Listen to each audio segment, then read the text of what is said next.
It's me again. We're talking creativity today, so let's get into it. I want to start this video off with a question, but first allow me to set the stage. The party is crossing a rickety old bridge. A ravenous river with splashing flurries of water strikes the rapids below, spelling out a bad time for anybody who happens to lose their footing. And with a play of comedic irony, the bridge begins to snap, almost about halfway through. My question is, how do you ask the party to avoid the danger? Is it A, an acrobatics check, B, an athletics check, C, a dexterity saving throw of some kind, or D, roll initiative?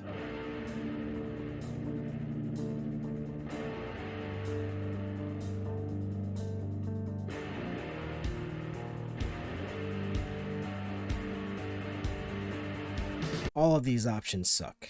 Let me tell you why. In my last video, we talked about how charisma is the best stat in the game. And while I appreciate all of you for checking that out, I have a confession to make. You see, I actually hate that charisma is the best stat in the game. The truth is, in D&D, a lot of situations lean towards certain stats. Dexterity is arguably the most utilized stat across all the classes, and the game just kind of works out that way. It's through no real fault of anyone in particular. But still, the amount of times that I hear make a dexterity or a wisdom saving throw in combat is bananas. I get it, rules are rules, but I have some wisdom to share. There are three types of people in this world. People who follow the rules, people who break the rules, and people who bend the rules. I'll give you three guesses as to which one I am. In the end, we are the dungeon master, and we ultimately decide how the game is ran. But ultimate power corrupts ultimately, so we gotta be careful about which aspects of the game we are controlling. In this bridge example, instead of immediately jumping to a stat or a skill to save the day, consider this mind-blowing question that I am certain you've never ever heard in your D&D experiences, and it's sure to make you rethink how you see D&D forever. You ready for it? Okay, here it is. What do you do? I know, a real boondoggle. In all seriousness, though, this question is very underrated, and I think that we should be using it way more than we already do. As always, let us hash out exactly what it is we are here to accomplish today. Our goal is to enable our players to live out the fantasy that they want to play, and give them the spotlight as much as possible.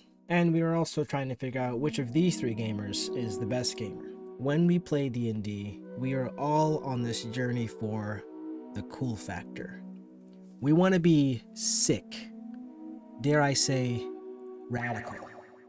Everyone is playing their character to eventually experience that moment where they get to do something really cool. Like seriously, if you could cast Detect Thoughts on your barbarian, you would see nothing but really cool things happening in that noggin, like all the time. We just have to give them the opportunity to try it.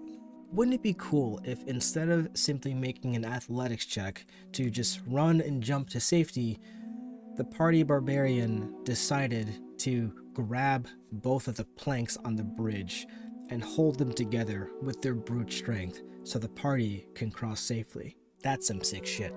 Dare I say, radical.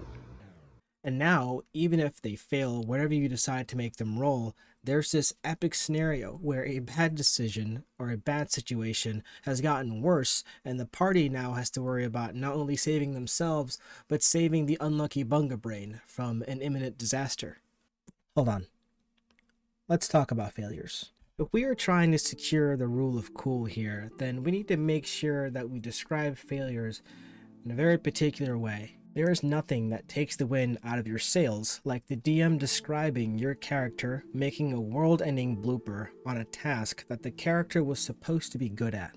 In D&D, most of us are big kids, and I use those words carefully because we are big enough to understand that we are playing a game based on dice, but still small enough to get very sad when our characters make a boo-boo.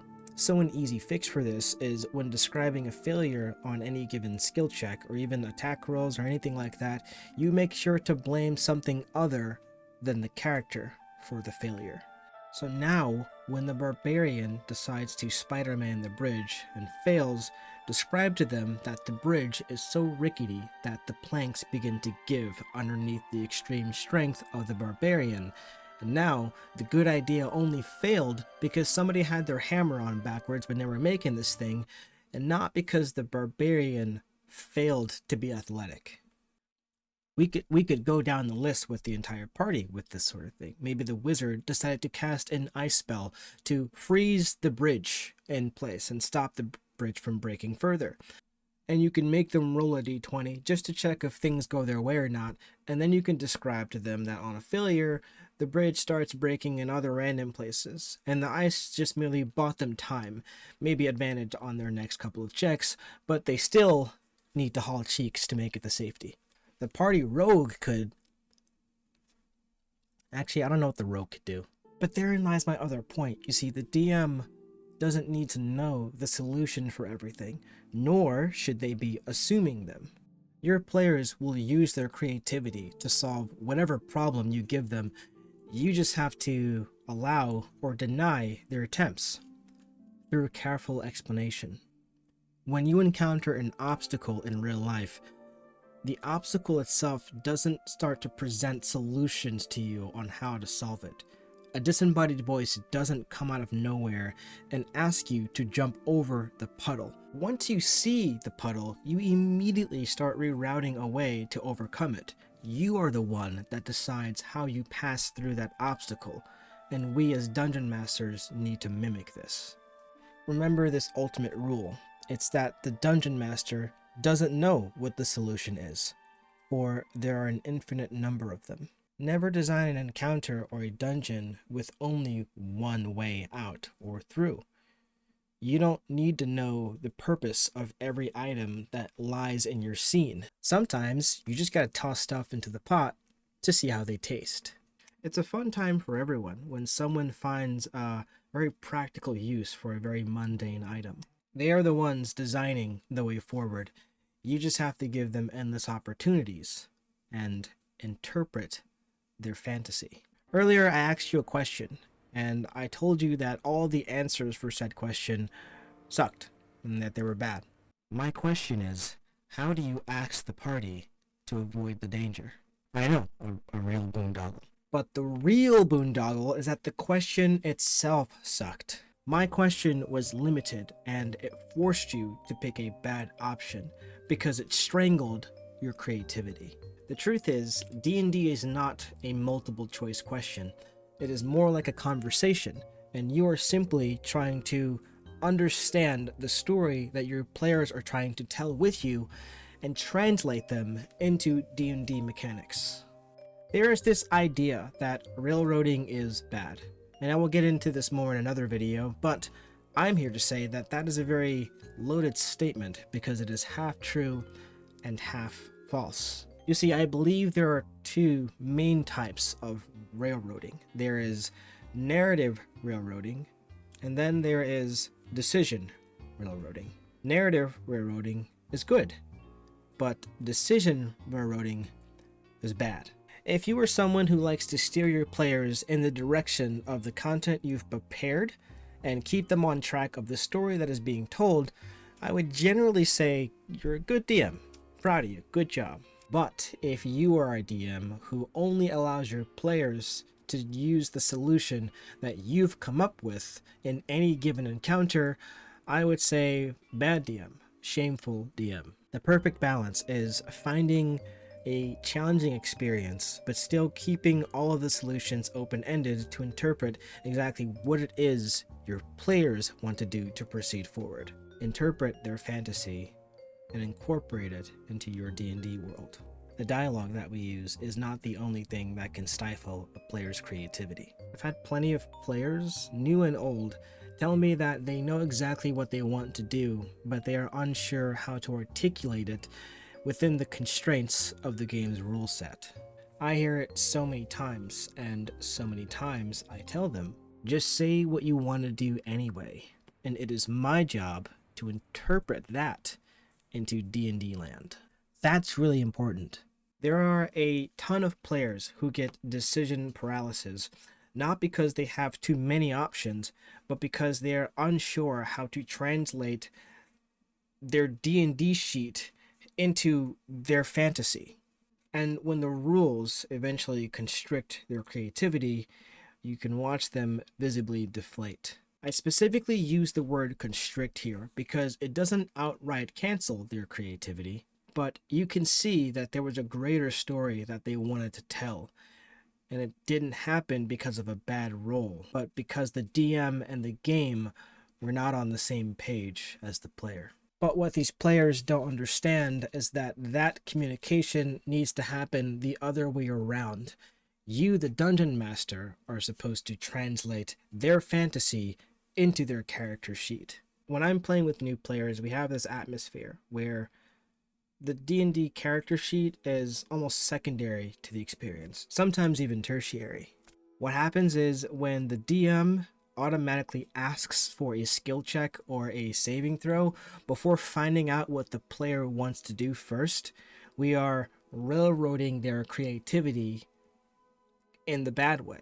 And that is one of the only times that I would say you are playing the game wrong. You want to have it so that your players are literally describing what it is that they want to do or are trying to do. You don't want to hear them say, "Can I roll for perception?" or "Can I roll for nature?" You want to hear them say, "Can I tell which one of these goodies is a mimic?"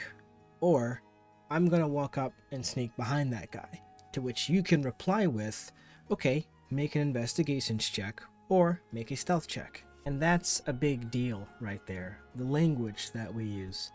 In D&D, how you say something matters far more than what you're saying. The fact is, the character missed, but you can just simply describe it as them missing, or you could say that the corridor they're in is so narrow that they don't get to get the full swing of their greatsword, and it's causing it to clank on the sides of the corridor. The truth is, we all want to play D&D.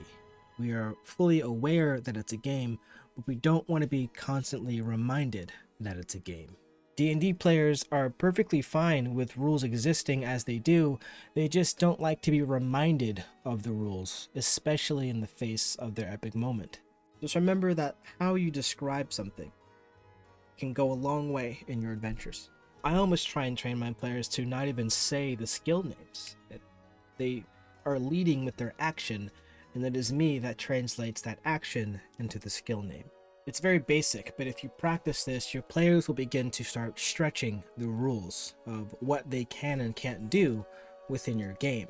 You will have to learn how to adapt their imagination and creativity into the game world and figure out what it is they need to be rolling, if they even need to be rolling in the first place. Earlier in the video, I mentioned 3 types of gamers.